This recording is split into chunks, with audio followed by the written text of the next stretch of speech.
Alright, hello everyone, my name is Veritas and welcome back to Destiny. Now today is Friday, it might be Saturday by the time this video goes out. I'm recording this very late. Today is the weekend and Xur is here. Xur is an exotic merchant. He shows up somewhere in a social space, out of the tower or the reef. This week he happens to be in the tower selling exotic goods. I decided to do this one because, because he's actually selling some decent stuff stat-wise. Some decent stat stuff.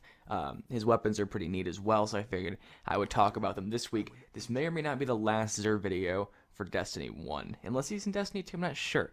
Anyway, Legacy Engram here, Body Armor Engram. This will turn into a Year 1 chest piece, so if you're missing something from the olden days, for whatever reason you need an old chest piece, you can buy this and it will give you that, probably. Peregrine Greaves are the Titan Exotic this week. These are a 94% stat roll, pretty good. These are pretty fun for things like Arc Burn and what is the other one? Brawler. Those kind of things all apply a damage buff. So if you find a week where it's Arc Burn and Brawler, Arc Burn and Airborne, things like that, this is a very fun pair of boots to wear. They also look very nice. They're one of my favorite pieces of armor for the Titan aesthetically.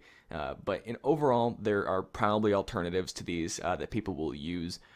Since they are a Striker Titan based exotic, they're only useful for shoulder charge unless you like the look of them. Intellect and Strength perks here, sniper rifle ammo and rocket launcher ammo, as well as arc double down, so it's a nice combination of things there. You have the arc double down, you're probably going to be using a Striker subclass with those boots, so it's a good thing there. Like I said, 94% stat roll, pretty decent, fun to mess around with. These will always have Strength because they are technically melee based, and shoulder charge is a melee, I believe. I want to say they're going to always have Strength on them, so interesting there. 94% like I said, so a good buy if you're looking for something to mess around with on your Titan. Moving into the Hunter exotic, we have the Celestial Nighthawk. This is probably one of the better bets for a gunslinger currently. Gunslinger has been kind of tweaked and nerfed and messed around with. Most people will say that Night Stalker is the best course of action for a hunter, always running the Void subclass because Tether is so useful. If you're running a Gunslinger, the second best subclass for the hunter, this is probably your best bet in terms of an exotic, especially for solar burn weeks, if you want to one-shot bosses. This one, Intellect Discipline split, this has 92% stat roll, so it's a pretty good stat roll still. Golden Gun fires one shot with 6 times damage while granting Keyhole for overpenetration. So like I said, probably one of the better exotics for a gunslinger.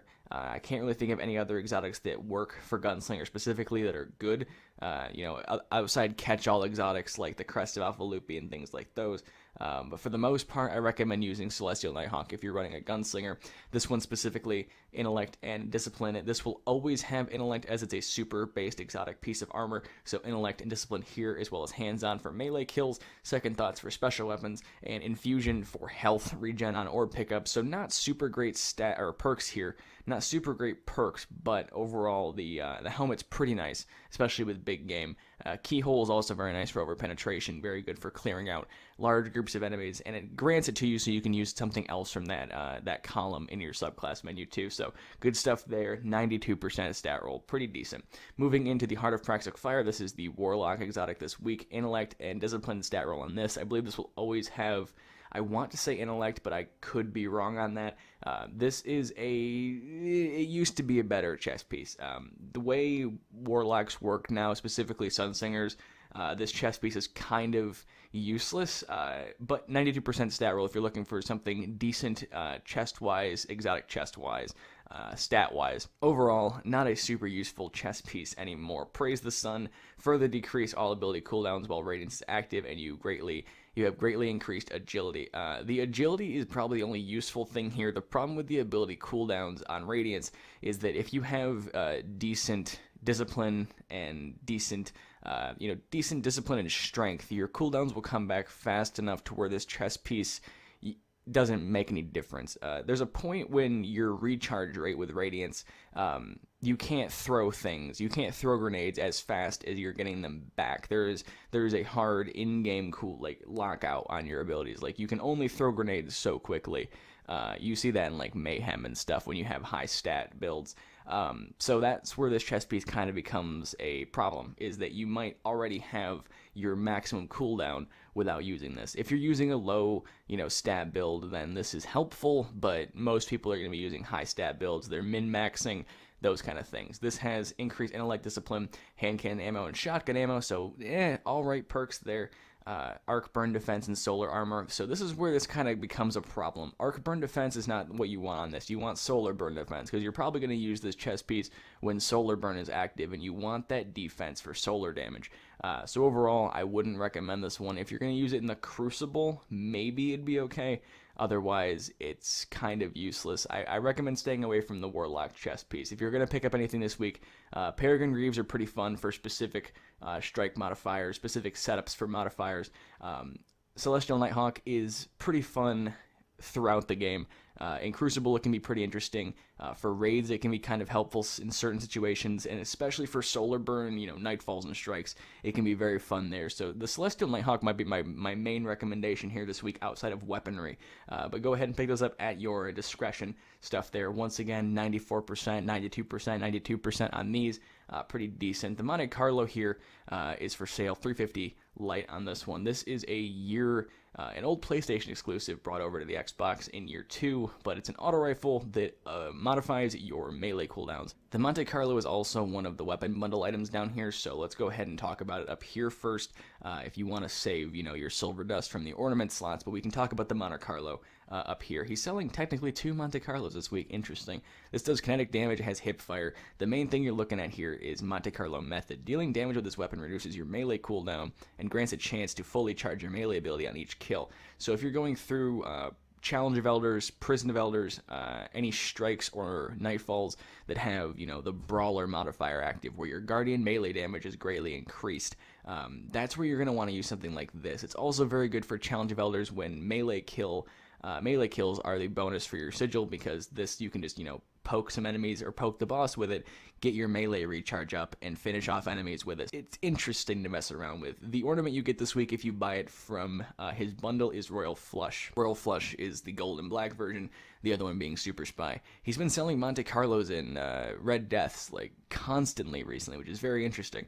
But the one you get with this at the bundle is Royal Flush. Pretty fun there. If you're going to build this, I recommend going for maximum impact, so aggressive ballistics on this, hip fire, high caliber rounds for staggering, send it for increased range and accuracy, or Field Scout for increased ammo. I always recommend high caliber rounds just for the extra stagger. I prefer the stagger in PvE and PvP, but Monte Carlo method is your melee build there, so pretty fun stuff if you want to mess around with that. But that's also one of his weapon bundles, like I showed you, Royal Flush, the other one being the Red Death and Steel Witch. If you'd like to see what that looks like, I pulled mine over to this character. Red Death with Steel Witch is probably the best looking exotic in the game, in my opinion. It looks so good. Let's go ahead and take this off so you can see it. Red Death looks like that. Normally, with the ornament that he's selling this week, there you have Steel Witch. The other one being White Witch. I'd like it less, but it's okay. The Red Death perk here, each kill heals you and speeds up reloads. Very fun to mess around with. This is a very good all-around pulse rifle. Crucible, PvE, raids, it's okay, but strikes and nightfalls, PvP, very fun pulse rifle. Very just useful all around. It's got a nice build to it, nice feel to it. Aggressive ballistics, unflinching, high caliber, and Red Death is a nice balance of stuff there. As well as with the Steel Witch ornament, it looks gorgeous. I recommend picking up Red Death and Steel Witch. Usually everyone likes Red Death. It's one of those exotics that is pretty useful all around. People tend to usually like it. There are better alternatives, yes, but it's one of those ones that, you can always go for having a Red Death in your inventory. Moving down to curios, we have the Plasma Drive and the Stealth Drive. These can be used to upgrade a rare quality Sparrow into a legendary quality Sparrow with a blue or red trail, respectively. It's technically pink, but whatever. We're not going to bother with that. Anyway, these can be used to upgrade those Sparrows. Those will count as new Sparrows in your kiosk, for your record book, etc. So fun stuff there if you want to, customize your ride and things like that. Heavy ammo synthesis, we have 3 for 1 and 10 for 3. 10 for 3 is technically cheaper. These can be used to trade into factions or faction reputation. Those faction packages drop up to 400 light, so if you're leveling an alt or your main, very good for that. Very cheap way to level up factions and get, high light gear. Otherwise, these can be used to replenish your heavy ammo when you're in combat, things like rage strikes, farming things in PvE, stuff like that. 3 of coins, stackable effect consumable. These work better as you don't get them to work, so it's very fun. Essentially what these do is they cause a chance for an Ultra or Crucible match to give you an exotic engram at the completion or the kill of it. So if you're going through strikes, use one at the beginning of the strike, kill the Ultra at the end. If it doesn't drop one, the next 3 of coins you use has a better chance, and this continues throughout until you get an exotic to drop. Same with Crucible matches. Use one, go through, complete the match. Use another one, go through, complete the match. Pretty much always having a 3 of coins active guarantees you'll get some exotics throughout your day. Glass needles are the last thing on this list. They are a very endgame material. I like to describe them as strange coins, modes of light, and exotic shards to purchase these. These can be used to reroll exotic armors for better stats. So if you want, the Celestial Nighthawk and you want, a better roll than 92% for whatever reason, you can go ahead and buy one and some glass needles and twist the fate. Twisting fate reallocates stats where they are and how much, as well as perks. Now keep in mind that not all pieces of exotic armor can have every stat or every perk. Some can only have certain ones, some can't have certain ones. The Celestial Nighthawk being a super based exotic, it will always have intellect. That's just how that works. So if you're trying to re-roll this, it'll always have intellect to some capacity. There are certain perks that things can't have, like obviously you're not going to get, arc double down on a helmet because it's a boot thing, things like that. So just be mindful when you're re-rolling that certain things can and can't have certain perks. A good rule of thumb is if it augments a certain ability, that's what it'll have. So Peregrine Greaves augment shoulder charge, which is probably melee. I'm not super sure on that one. Intellect will be on Celestial Nighthawk because it's super based, things like that. You can kind of rule of thumb, Void Fang vestments for the Warlock always have discipline because it's grenade modification, things along those lines. Moving down to material exchange, that we have motes of light, 2 strange coins for 1 motes of light. Worst conversion rate in the game, never use it. Then when you have exotic shards, so exotic shards, 7 strange coins for 1. Let's go ahead and show you how to make more of these out of a cheaper currency than strange coins. So follow me over to the Vanguard and we will talk about how to get more of those for less than what he's selling them for. Alright, here we are at the Vanguard. Go ahead and head to this exotic weapon blueprints kiosk, and this is how we get more exotic shards without having to buy them from Xur. Go ahead and head to your current heavy weapons and buy a Truth rocket launcher. Any rocket launcher and machine gun will work for this. I haven't tested the swords and the sleepers, so don't even try them. I don't recommend it. I haven't tested it, so don't test it on your own. Go ahead and equip the Truth rocket launcher and see if you have a class item that increases the upgrade rate for rocket launchers. If you do equip it, make sure it's leveled so it actually does work. Alternatively, you can go to the gunsmith and purchase a heavy telemetry from him. They're very cheap, a couple hundred glimmer and some weapon parts. The heavy telemetry and the class item do the exact same thing, so they don't stack with each other. However, if you've done the Nightfall and you have the Nightfall buff up here, which I haven't done, Radiant Light will stack with your class item or your heavy telemetry. So the Radiant Light buff will stack with either the class item or the heavy telemetry. The heavy telemetry and the class item don't stack together, so be mindful of that. Once you have all of the stuff you have equipped, go ahead and burn motes of light. If you do not have Radiant Light, but you do have one of the other 2, it will take 6 motes of light to fully level this up. I think that was 6, it might have been 5. My counting has been terrible lately. Let's see. That was 6. Okay, there we have 6. It's full of experience, good to go. Go ahead and dismantle it. If you have Radiant Light, it takes 5 instead. So it's a little bit, better on your currencies, but go ahead and dismantle that. Your 1 exotic shard you bought from Xur now turns into 2 exotic shards, some modes, weapon parts, and glimmer back for you there. So that's a much cheaper way of getting exotic shards than, buying them from Xur. If you don't want to spend a bunch of strange coins, just go ahead and buy 1, and then come down here and use glimmer, and use glimmer in your exotic shard to duplicate them. Now you have 2 as opposed to 1. You can buy another one, keep going, because glimmer is a lot easier to get than strange coins are. Overall, his week this week is, his inventory is actually not too bad. Everything's over 90%. Pick it up if you want it. If you want something that he's selling, go ahead. The Monte Carlo with the Royal Flush and the Red Death with Steel Witch, both pretty nice looking weapons, both pretty useful in their own right. So pretty fun stuff there. Like I mentioned, maybe This might or might not be the last Xur video for Destiny 1. I'm starting to not think that they're super useful anymore. You know, the game's kind of winding down. Destiny 2 is going to come out in a couple months. The beta is here, you know, later next month. And I feel like if you are looking for an exotic, you probably already know where it comes from, or you already know about Xur.